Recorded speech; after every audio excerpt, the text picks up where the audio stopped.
बिस्मिल्लाहिर्रहमानिर्रहीम। अस्सलाम वालेकुम। खबर आई कि वज़ीर आज़म शहबाज शरीफ साहब सऊदी अरब के दौरे पर रवाना हो रहे हैं। कल उन्होंने सऊदी अरब जाना है और उनके साथ field marshal general Asim Munir भी होंगे। इसके अलावा डिप्टी वज़ीर आज़म और वज़ीर ख़ारजा इसहाक डार साहब भी उनके हमरा होंगे। कहा जा रहा है कि बड़ा ही अहम दौरा है क्योंकि इसमें शुक्रिया अदा करना है सऊदी अरब का। पाक भारत जंग के दौरान सऊदी अरब ने जो सपोर्ट की, इस बारे में बात होगी। तिजारत के बारे में दीगर जो आम तौर पर बातें होती हैं वो सब होंगी और ये दौरा बड़ी अहमियत का हामिल है।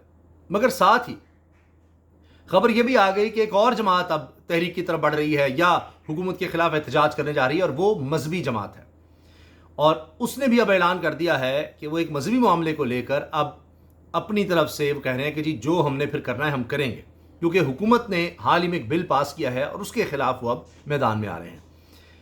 तहरीक इंसाफ पहले से ही मैदान में है और उन्होंने तो अब इस्लामाबाद में बाकायदा सबके सामने सबूत रख दिए हैं, सबूत दिखाए हैं सारे मीडिया को बुलाकर, जिनमें एक तो नदीम अफजल चंद साहब और पीपल्स पार्टी के दीगर लोग, चाहे वो हसन मुर्तज़ा हों, चाहे राजा परवेज़ अशरफ हों, दीगर उनके बहुत से लोग जो उम्मीदवार थे वो भी सब कह रहे हैं कि ये इतनी खुल्लम खुला धांधली हुई है। और नदीम अफजल चंद साहब ने तो कहा इंजेक्शंस लगाए गए हैं, इंजेक्शंस, एक इंजेक्शन 10,000 वोटर का था, 10,000 पर्चियों का था और वो कहते हैं 3 इंजेक्शन इनको लगाने पड़े हैं, 30,000। कहते हैं टर्न आउट ही इतना नहीं था जितना इन्होंने बना दिया है, इतने तो लोग वोट के लिए निकले ही नहीं। फिर वो पहले ही कह चुके हैं कि ना लोगों ने हमें वोट दिया पीपल्स पार्टी को और पीपल्स पार्टी को वोट नहीं दिया नून लीग की नफरत में। जिसकी नफरत में पीपल्स पार्टी को वोट नहीं मिला, उस नून लीग से लोगों ने कितनी नफरत का इजहार किया होगा, यह भी एक सवाल है। इसके अलावा पर्चियां और स्टैंप और वो बॉक्सेस ले जाना, वो सारी वीडियोज एविडेंसेस, एक एक चीज तहरीक इंसाफ ने दिखाई है। अब बात यह है कि यही तो फर्क है, पहले आप धांधली करते थे तो छुपा कर रहे हैं, 2024 में जो कुछ हुआ सबके सामने है, लोगों को नॉमिनेशन पेपर्स नहीं दाखिल करने दिए गए, बल्ले का निशान छीन लिया गया। अब तो उससे भी कहीं ज्यादा धांधली करनी पड़ रही है, लेकिन सबको नजर आ रहा है, एक्सपोज हो रहे हैं, सब पता चल रहा है। तो ऐसी जीत को कोई नहीं मान रहा, कोई नहीं मान रहा। आकर जवाब नहीं दे पा रहे उम्मीदवार, इनको टेलीविजन पर बुलाया जाता है, आकर जवाब नहीं देते कि बस जी नहीं कोई सबूत नहीं है। सबूत कहां से होंगे? इलेक्शन कमीशन भी अपना है, इलेक्ट्रॉनिक मीडिया भी अपना है, इदारे भी अपने हैं, कौन किसी के खिलाफ बोलेगा? मसला आ जाता है डिजिटल और सोशल मीडिया का। और अब सुन रहे हैं कि मजीद क्रैकडाउन होने लगा है एक दफ़ा फिर, और सहाफ़ियों के खिलाफ मजीद क्रैकडाउन होगा और इनमें सियासतदान भी हैं और क्रैकडाउन होगा। तो ये 3 साल जबर और तशद्दुद के जो गुजरे हैं, इसमें सिर्फ यही हो सकता है मजीद क्रैकडाउन, मजीद लोगों के खिलाफ कार्रवाइयाँ, क्योंकि सच ना कोई बोले, बस ये इसलिए सारा कुछ हो रहा है।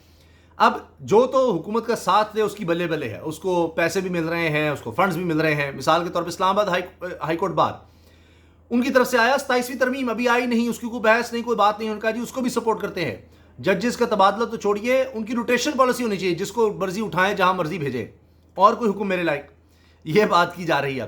तो कराची बार एसोसिएशन खुलकर इसके खिलाफ सामने आ गई है और इस्लामाबाद हाईकोर्ट बार के सदर वाजिद गिलानी के 27वीं तरमीम, जो कि मैंने इस तरह किया कि अभी उसका कोई वजूद ही नहीं है, इसकी हिमायत में ऐलान पर कराची बार एसोसिएशन ने सख्त रद्दअमल देते हुए कहा है कि वकला बार को हुकूमती प्रॉक्सीज की तरह एक्ट नहीं करना चाहिए।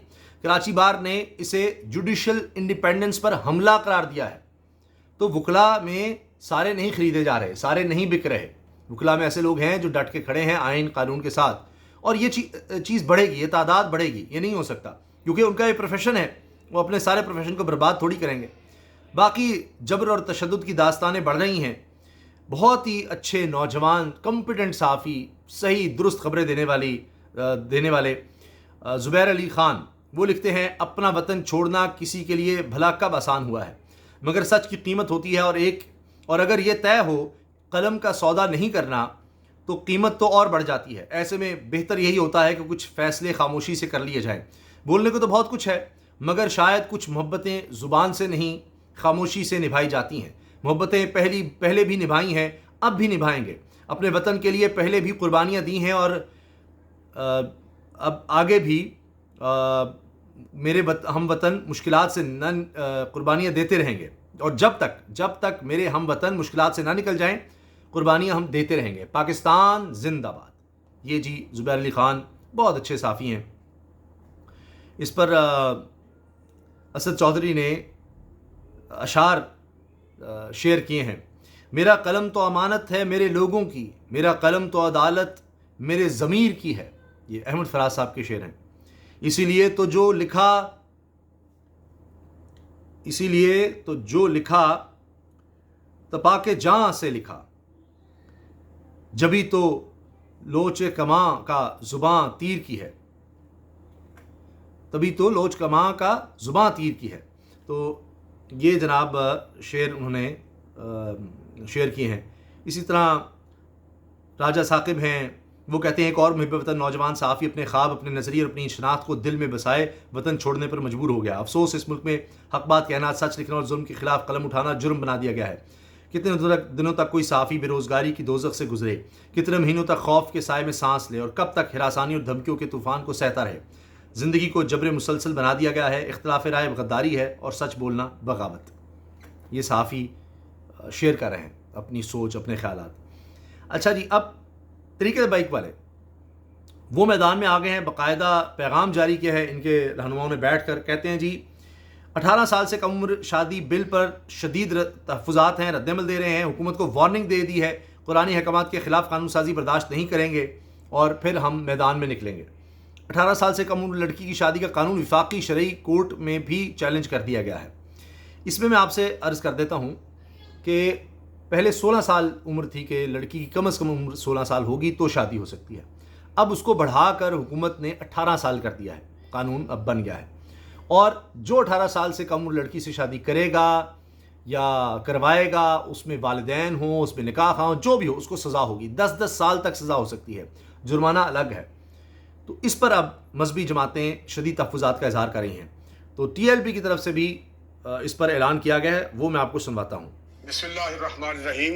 یہ ملک نبی کریم صلی اللہ علیہ وسلم کے نام پر بنا ہے۔ اس ملک میں دین سے متصادم قانون اہل ایمان کبھی برداشت نہیں کریں گے۔ 18 سال سے کم عمر شادی پر پابندی کھلم کھلا دین سے بغاوت پر مبنی قانون ہے جو نکاح کو مشکل اور زنا کو آسان کرنے کے مترادف ہے۔ تحریک لبیک پاکستان اس قانون کو یکسر مسترد کرتی ہے اور حکومت کو مومنانہ مشورہ دیتی ہے کہ اس قانون کو فی الفور منسوخ کر کے خود کو دین کے تابع کریں، بصورت دیگر حضور علیہ الصلوۃ والسلام کے غلام قرآن و سنت کے قوانین کے ساتھ وفا کرتے ہوئے اپنی ایمانی ذمہ داری نبھائیں گے۔ یہ سن لیا آپ نے، کہنا جی ورنہ ہم تو ذمہ داری نبھائیں گے۔ یہ عدالت میں، وفاقی شرعی عدالت میں بھی اس کو چیلنج کر دیا گیا ہے۔ تو اگر یہ مذہبی جماعتیں اب میدان میں آ جاتی ہیں اور ان کے بڑے شدید تحفظات ہیں، یہ صرف یہ ایک جماعت نہیں ہے، اور بھی جماعتیں، فضل الرحمان صاحب وہ اس کے خلاف بات کر چکے ہیں، اس قانون کے خلاف، اور وہ کہہ رہے ہیں کہ جی یہ تو گناہ کی دعوت آپ دے رہے ہیں اور صحیح کام سے روک رہے ہیں، نکاح کو مشکل بنا رہے ہیں۔ انہوں نے بھی کہا ہے، دیگر جتنی بھی مذہبی جماعتیں ہیں وہ سب اس پر اس طرح سے بات کر رہی ہیں۔ تو اب دیکھتے ہیں کیا ہوتا ہے، کیونکہ یہ ہو سکتا ہے کہ اگر یہ بل واپس نہ ہو تو یہ سب سڑکوں پر آئیں۔ دوسری طرف جی یہ عدالت میں، اب وفاقی شرعی عدالت میں یہ قانون چیلنج کیا گیا ہے۔ شہری شہزادہ عدنان نے اپنے وکیل مدثر چودھری ایڈوکیٹ کی وساطت سے فیڈرل شدید کورٹ میں درخواست دائر کی، جس میں موقف اختیار کیا گیا ہے کہ شادی سے متعلق قانون قرآن اور حدیث کے خلاف بنایا گیا ہے۔ یہ اس میں بات کی گئی ہے، اس کو ختم کیا جائے، ریاست کو اس قانون کے تحت مقدمہ درج کرنے سے روکا جائے۔ یہ سب باتیں جی اس میں کی گئی ہیں۔ تو یہ ہیں جی کچھ اپڈیٹس۔ تو حکومت کے لیے ابھی تو سعودی عرب جا رہے ہیں، نیا امتحان تیار ہے۔ اب پتہ نہیں شہباز شریف صاحب وہاں سعودی عرب سے جا کے کوئی سفارش کروانے کی کوشش کریں تو الگ بات ہے، لیکن مجھے لگتا ہے کہ آنے والے دنوں میں یہ معاملہ کافی زیادہ پیچیدہ ہونے جا رہا ہے۔ اجازت دیجیے، اللہ حافظ۔